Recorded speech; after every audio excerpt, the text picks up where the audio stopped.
Oh, here we are again now, and it's like no time has passed. Gazing out upon the sunset as it sinks into the night. Many times it seemed as though a given day might be our last. Face to face with certain death, it's somehow coming out alright. I don't think that we have any cause to lament, but there's quite a lot of thrilling intent, thrilling intent, thrilling intent, thrilling intent.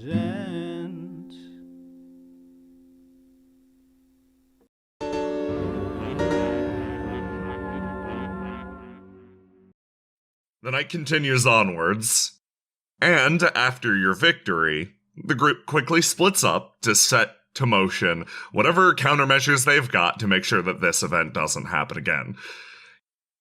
The main party makes their way back to the mansion. You set up, you reunite with Furia, and it seems like, for now at least, there's quiet in the surrounding woods.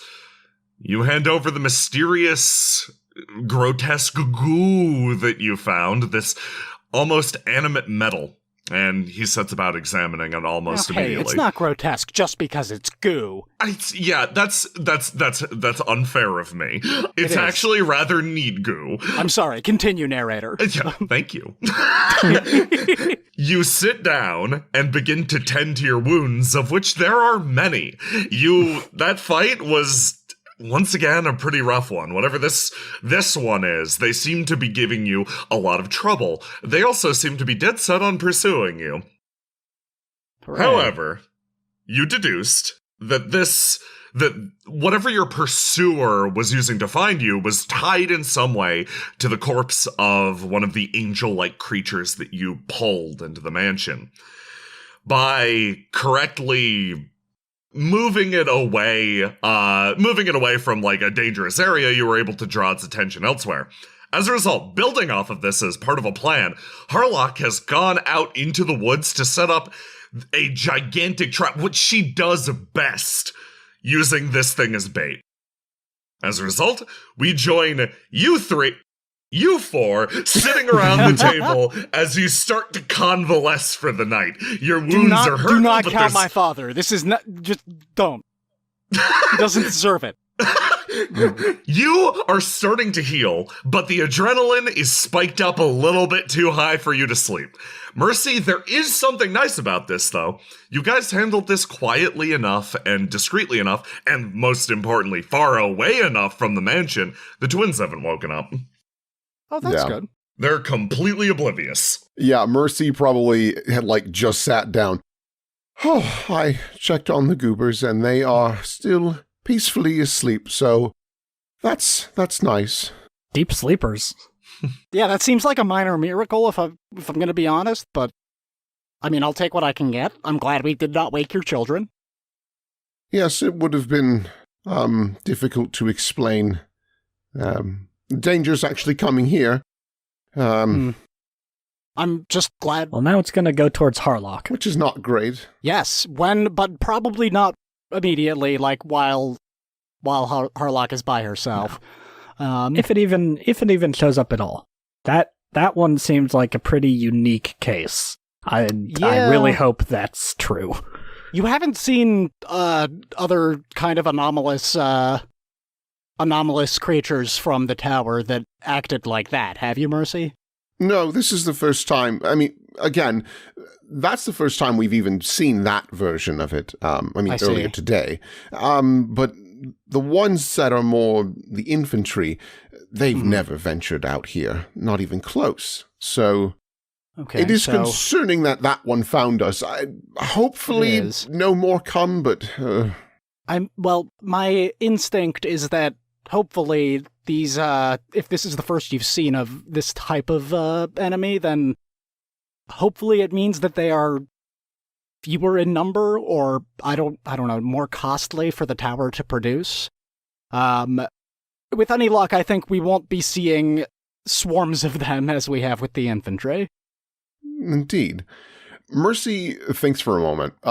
Jay, Yeah. because we've been fighting these things for like months upon months, Yeah. what happens to the bodies normally? Like, do we just burn them from the military, or do they just disappear? Or like, They stick what? around. They stick around. They don't decay. They just chill out. You've burned them before, and that's worked. They don't decay at all? I mean, not over the last few months, at least. I see. Maybe they have a slower decay rate. Maybe it's the weird material that they're made out of. But yeah, they don't seem to actively decay quite the same way. It's curious because I don't think they would care too much to procure the bodies for material purposes, if by chance it was to just repurpose, I'm not sure. For all we know, this one just had a vendetta against us, which, fair, it was we blown did go up. to see it. Yeah, that's true. Well, and something tells me that we've kind of put a spotlight on ourselves as particularly and uniquely capable enemies of the tower. Indeed. Which is both good and very not good. We did stab the tower. We did stab the tower. That's a good point. Does this mean we should stab the tower more or less? Well, the other concern that we have is we still have that orb and just various sand from the tower as well. Mm-hmm. For all we know, that is also something that they could track. Oh. So it's there's a lot to process and think about, and unfortunately, we really don't have a lot of information to work off of. No. Mercy looks over at Gregor. I know you won't allow me to use my empathy ability, but I could cauterize some of those wounds if that would help at all. Oh, actually, yeah. These bandages are great, but yep, they're already bleeding through. Oh my, Gregor, I didn't know, you should have said that your wounds opened up again. Well, to be fair, they never really closed. Oh man, right. Oh buddy, we gotta get better at patching people up. I also have a bit of I've been flexing really hard to keep the blood in. Oh, that doesn't work! Then why am I still alive? Because you're hopelessly tough and cool. And that's because I'm flexing. No, it's because you have a tenacious spirit and an undying desire to do good. All right, well, first and foremost, Mercy's mom really shows up when she pulls a little handkerchief, licks it a couple times, and wipes some blood off your forehead. You just so grimy. Look at you.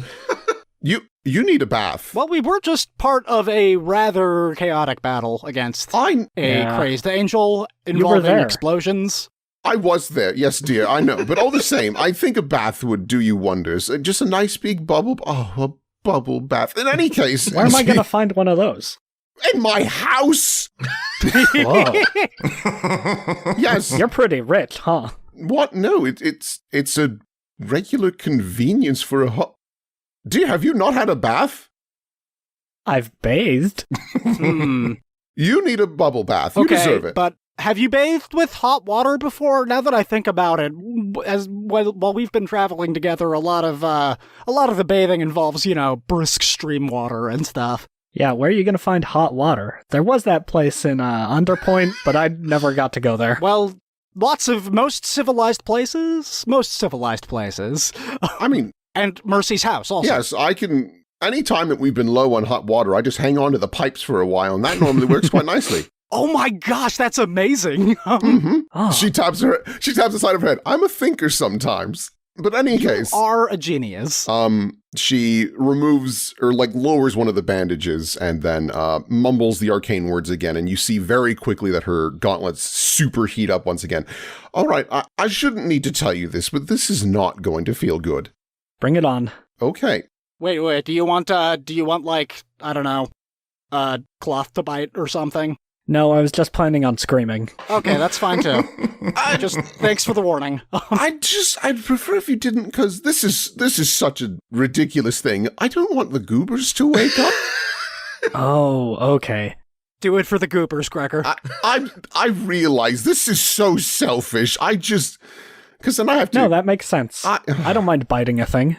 Okay, let me find... There's shards of plate, but I don't think that's a good idea. No, you are not putting... Why would you go to that? Mercy... I said it wasn't a good idea. But that's all that's on the table. I will find you something else. Mercy puts her hands up like a sterile doctor. And you see that her hands are still on fire. Hold on a moment. I need to find you. You know what? I've got an idea. She wanders over. I don't think Faria will mind too much. And she, kicks in one of the legs. No, they're so nice. They are nice, but this is for the goobers and Gregor. All right. He made them himself. He can make another one. Wow, that's... Okay. All right. Listen, if I explain the situation to him, he'll just go, oh, I get to make more chairs. Listen, okay. So this is marriage, an endless making of chairs.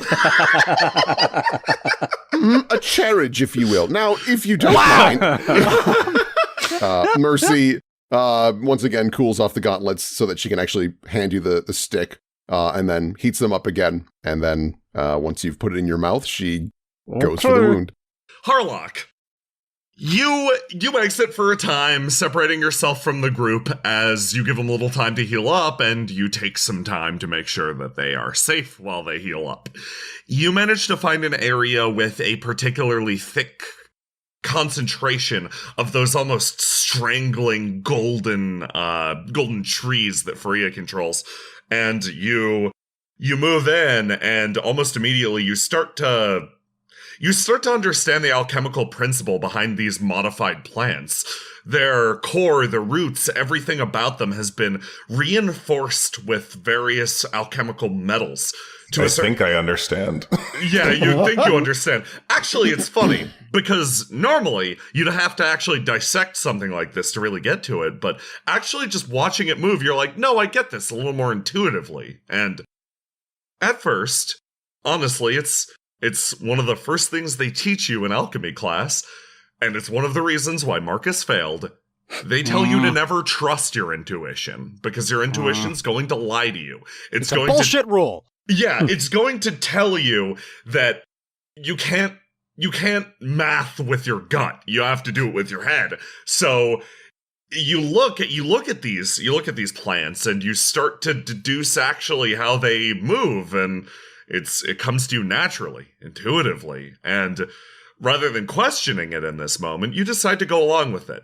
Building off of this hypothesis, you actually make a few injections, modifications, and you make them into what is functionally a near invisible orb of foliage, cocooning this creature. And if anything touches down or tries to interact with it, all of them will come to life at once, hyper-reinforced by your actions, and just snatch it up like a Venus flytrap.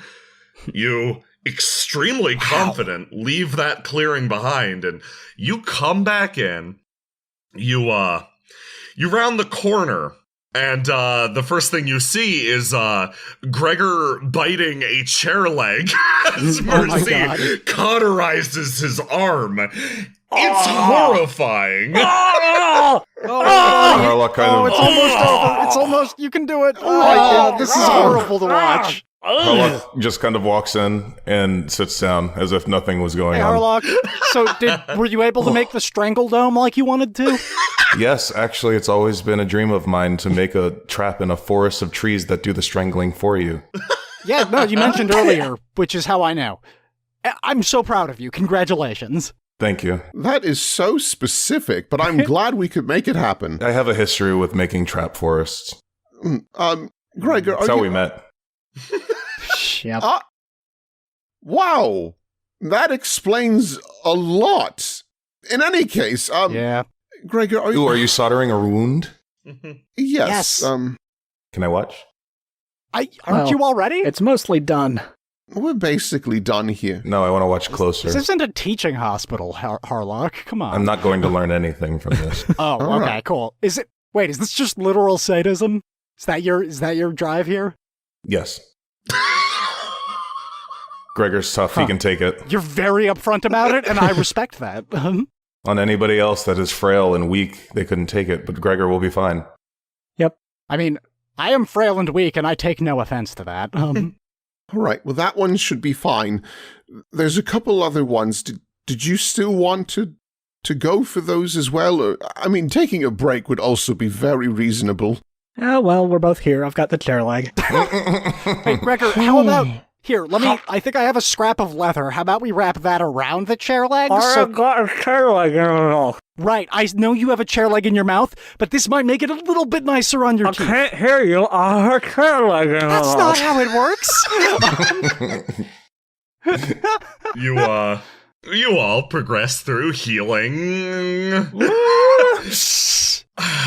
Addressing Gregor's various wounds. Mercy, healing adjacent restoration. Yeah, Mercy, your actions do actually work wonders, and what were once open, gouged, horrific wounds are now shot, scarred. That's gonna leave a mark forever wounds, but at the same time, they're not actively killing him, so you know what? We're pretty good. And they're also gonna look way cooler one day. Here's the thing. As you examine Gregor, you have that feeling of like you're gonna look way cooler one day, and admittedly, cauterization, like scarring like this, especially when it's done with like digits, gives you some very interesting like flesh patterns. But here's the thing. You notice looking closer at Gregor's physical form, this sure as hell ain't the first scar he has. In fact, he's sort of a network of them. Mercy has a very small smile, and she whispers the arcane words, and she winces a little bit as you see steam come from the gauntlets as they cool off again, and she pats him on the shoulder. Ow. They've cooled off, dude, don't worry. Yeah. How you doing, Gregor? Feeling okay? Huh. Yeah, I could stop flexing if I wanted to. You should stop flexing immediately. Flexing might actually have been the thing that stopped your wounds from closing. Just relax, please. Yes. You've seen your fair share of battles. Yep. You're 22, right? Yeah. Yeah, all those scars at such a young age is a bit much. Gregor, you need to... You always take so many grievous wounds when you're fighting with That's us. not true. And, well, it's not true. Well, in Gregor's defense, if he didn't, then Marcus might have, and then Marcus would have died, so... I might not have died. My point is just that I feel bad that you get hurt so badly. And, well, if you didn't die, then you'd turn into a flaming demon and possibly kill us, so... Okay, that's not how it works. The scars only come from the times I get hit. Right? So I've been in way more battles than I have scars. Okay, yeah, we know that you don't have marks from the times you haven't been hit and that you're not hit often. But maybe have you considered ever wearing some sort of light armor, perhaps? I was actually... Well, I am. Well, I was actually... Well, no, you're not. I was actually just about to suggest, if it interests you, I'd be happy to try and whip up some light chainmail or something of the sort. I don't want to press anything. It just... Maybe just like something to protect your vital parts a little bit better? Something maybe over your heart and a helmet? Adapting to a new set of armor at this point might throw off his balance, make him worse, might put him in more danger. Hey, Gregory is an incredibly skilled martial warrior, and he will adapt to anything given time. To quickly step in. Gregor, what's going on in your head right now? Gregor knows better. Knows that chainmail is gonna slow him down.